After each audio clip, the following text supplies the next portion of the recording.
Hello, this is a pretty back on how to play. Today we're looking at this little game, another one of the tiny box games from All Play called Soda Jerk. This is designed by Chris Yee, art by Saibepu. Chris Yee is one of the top people involved with the Dice Tower channel slash website slash all sorts of things. I think he's number three, I would say, behind Tom Vassell and Z Garcia, as far as I know. And his wife is also involved. Um, so this is a commodity speculation game, all about soda shops, and you're serving delicious beverages, or you could be a jerk, as the name implies. You have these five tap cards that have different flavors: banana, blueberry, kiwi, orange, strawberry. Yes, I put them alphabetically. And you got this A side, but there's a different side. There's a B side, which has special abilities. They recommend for the first two games using the A side, but you can also just use the B side, or you can mix them and match, use some A, some B.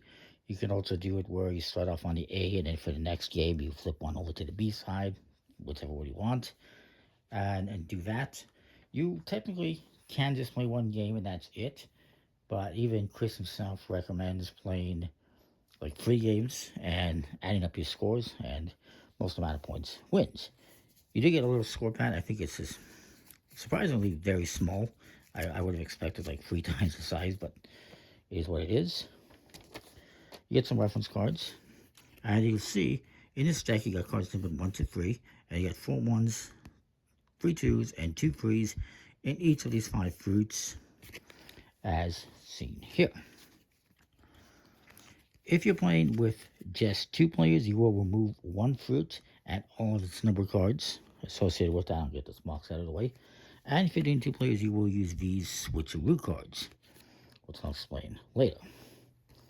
And on your turn, basically, you're going to be playing a card face down at a tap, or flipping one card that's face down, face up. For the first turn, everyone has to play at a different tap, and then after that, you can play the same taps as someone else, or flip a card. And there's 3 end game conditions, which we'll get to. In terms of how many cards each player is going to get, I believe it is, okay, it's 10 cards each if you're doing 4 players, or 13 cards each if you're doing 2 or 3 players. The rest of the cards are taken out of the game. So let's just say ideal, that's a 3-player game. Quickly.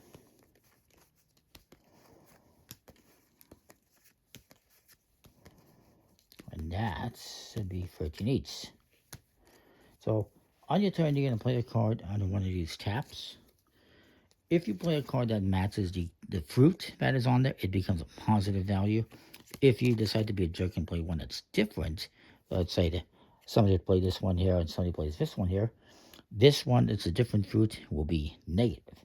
And once you get to the end game, one of the end game conditions, you'll flip all the cards face up if they're not already face up, and figure out how much each of these fruits is worth. And then you're going to multiply that by how many of those cards you have in your hand, disregarding the values of the ones in your hand. So, let's say I start off and I decide to play this 2 under the blueberry.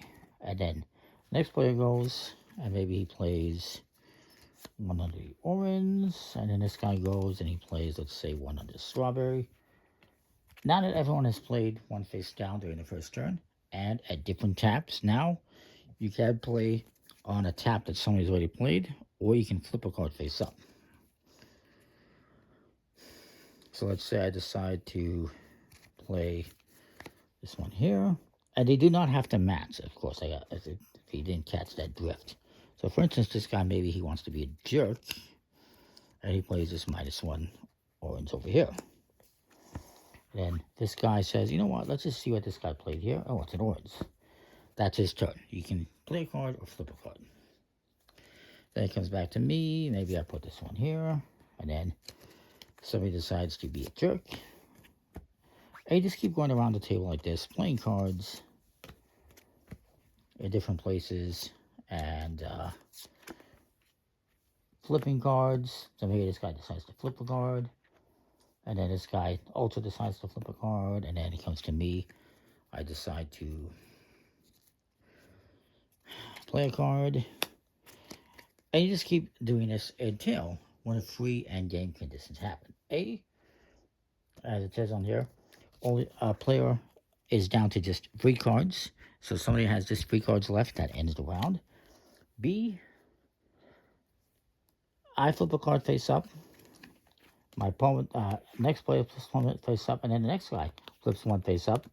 If everyone consecutively flips a card face up, that will also end the game.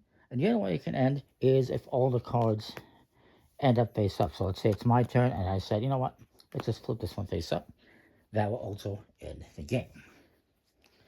So then you can see how much each one is worth. And let's just use my hand as a guide here for scoring.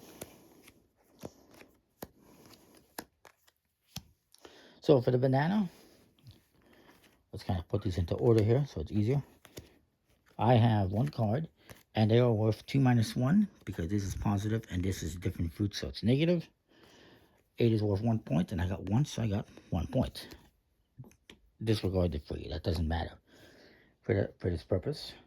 For this one, the blueberry is 2 points, and I have 3 cards, so it's 2 for 6 points. The kiwi, 2 minus 1 is 1, and I have 1, so it's another point. So I'm up to 8 points. No, wait, where did these come from? Oh, right, they came from here because I had them here. This one is 1 minus 1 is 0, so these are actually worth 0 points. The strawberries are 4 minus 1 is 3 points, so 3 points. So I had, I think, let's see, 11 points, I believe. 6, 7, 8, 9, 10, 11. And whoever has the most points wins the game. It's pretty simple. Now, you could use the other sides as well. I said, show you what those ones do. So, the banana here says, after each player's first turn, all new cards here must be played face up. So, if this was, after the first turn and I played a card here, well, it has to be played face up. You cannot play it face down. Pretty straightforward in terms of these rules, by the way. The blueberry says, before scoring, you discard the last card played here. So, if there's only 1 here, well, it's not going to be worth anything. But if there was, say, a second card here, they're all blueberries apparently, then you would discard this one. So it could be good, it could be bad. The kiwi, each kiwi card scores double the final value here. So this would actually be worth 4 instead of 2.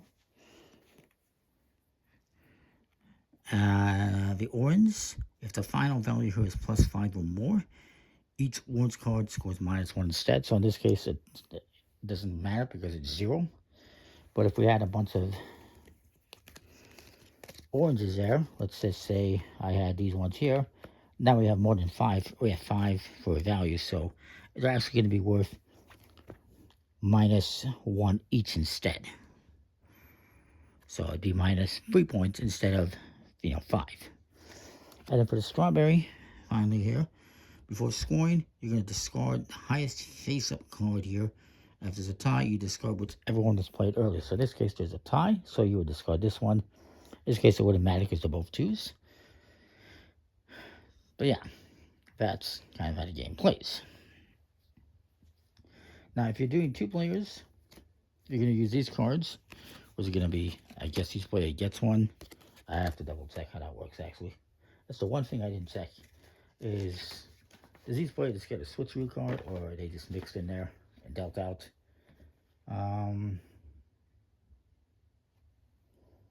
Yeah, so each player is going to get a switcheroo card. That's what I thought. Add it to their hand. All right. And, you're going to do all these cards here as usual. And on your turn, you can play a switcheroo any way you want. What does the switcheroo do? Well, when you flip it over later, the switcheroo will switch this from a positive value to a negative value, or vice versa. So in this case, this is going to be 1 point. It would actually make it -1 point.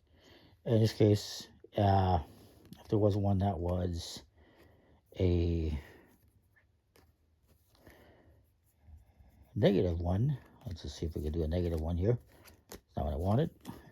So in this case, this is actually going to be negative points because you got 4 minus 2 is 2. If you play this one here, you switch it to a +1.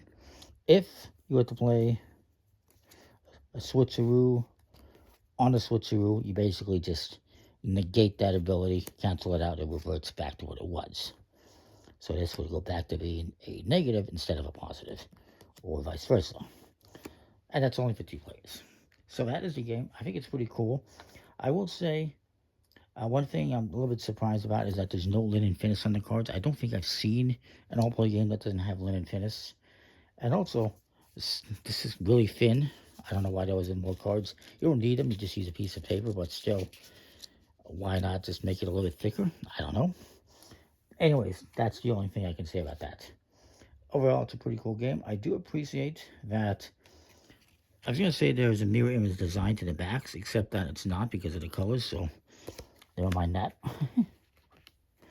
Overall, though, pretty cool game. Comment, like, subscribe, and what you think. We'll see you next time. Thanks for watching.